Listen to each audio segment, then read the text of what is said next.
মমতা ব্যানার্জির ঢল নেমেছে, মমতা ব্যানার্জির সংগঠনের ঢল, মমতা ব্যানার্জির সংগঠনের দল বললাম তো। বোলপুরে অনুব্রত মণ্ডলের ডাকে মহামিছিল, তৃণমূলের শক্তি প্রদর্শন। তৃণমূল কংগ্রেসের জেলা সভাপতি অনুব্রত মণ্ডলের ডাকে আজ বোলপুরে অনুষ্ঠিত হলো বিশাল মহামিছিল। সকাল থেকেই শান্তিনিকেতন রোডে কাতারে কাতারে জমায়েত হতে থাকেন তৃণমূল কর্মী সমর্থকরা।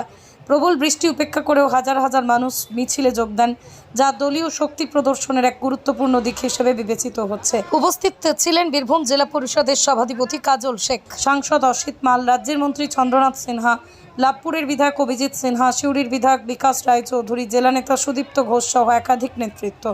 2026 সালের বিধানসভা নির্বাচনকে সামনে রেখে অনুব্রত মণ্ডল বীরভূম জেলায় 3টি মহামিছিলের ডাক দিয়েছেন। 25 তারিখ রামপুরহাটে প্রথম মিছিল হয়েছে, 26 তারিখ বোলপুরে দ্বিতীয় এবং 27 তারিখ সিউড়িতে শেষ মিছিল অনুষ্ঠিত হবে। বোলপুরের এই মহামিছিল ছিল রাজনৈতিক বার্তা পৌঁছানোর অন্যতম উপলক্ষ্য। নেতৃত্বের মতে কর্মীদের মনোবল বাড়াতে এবং সংগঠনকে আরও চাঙ্গা করতে এই মিছিলের আয়োজন।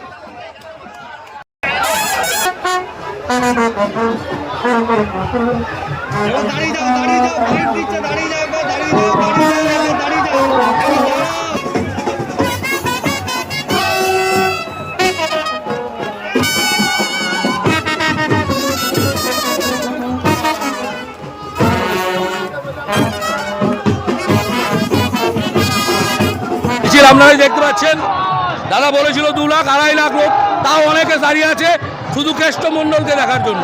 অনুব্রত মণ্ডল আগেই বলেছি, তৃণমূল কংগ্রেস মমতা বন্দ্যোপাধ্যায়, তৃণমূল কংগ্রেস প্রতিষ্ঠা যখন থেকে হয়েছে তখন থেকে কেষ্টদা আছে, এবং কেষ্টদাই বীরভূমের একটা ব্র্যান্ড, এবং তৃণমূল কংগ্রেসের বোলপুরের বীরভূমে একটা ব্র্যান্ড হচ্ছে অনুব্রত মণ্ডল।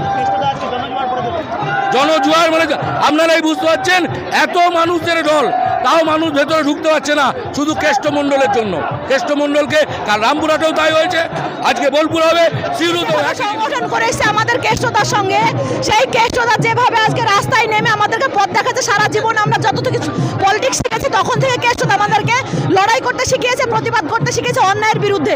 আমরা সেই অন্যায়ের বিরুদ্ধে লড়াই করতে নেমেছি এবং কেষ্টদার পথ ধরে হাত ধরে আমরা এই জনসমুদ্রে হাঁটছি, শুধুমাত্র কেন্দ্রের বঞ্চনার বিরুদ্ধে এবং কেন্দ্র বাংলার প্রতি যে অন্যায় অত্যাচার করছে তার বিরুদ্ধে। কেষ্টমণ্ডলী বীরভূমকে আগামী দিনে, বিগত দিনে পথ দেখিয়েছে, আগামী দিনে কেষ্টমণ্ডলী পথ দেখাবে, এই প্রতিজ্ঞা নিয়ে আমরা রাস্তায় নেমেছি।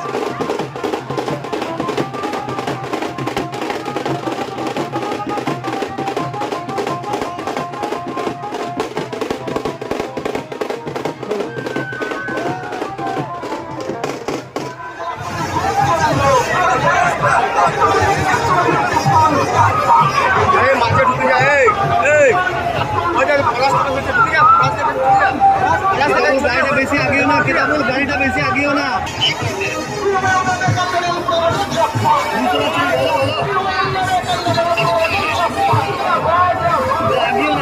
একটু আরো শর্ট করবো, আমারটা না পেলে আমাকে বলবে।